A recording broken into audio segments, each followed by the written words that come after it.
దీంట్లో ఉండే vitamin A ప్రభావం వల్ల కంటి చూపు మెరుగుపడుతుంది, రేజీకటి రాకుండా నివారించబడును.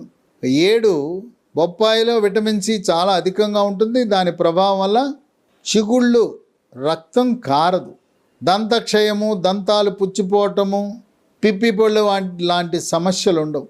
నోటి దుర్వాసనను నివారిస్తుంది. 8, మనము మానసిక ఒత్తిడి, స్ట్రెస్కు గురైనప్పుడు పిల్లలకి పరీక్షల సీజన్లో నోట్లో నొప్పితో కూడిన చిన్న చిన్న పుండ్లు వస్తాయి. ఈ పుండ్లు రావడానికి గల కారణం రైబోఫ్లేవిన్, జింకు లోపంతో పాటు వైరస్ల వల్ల రావచ్చు. మానసిక ఒత్తిడి, నిద్రలేమి వల్ల కూడా పుండ్లు వస్తాయి.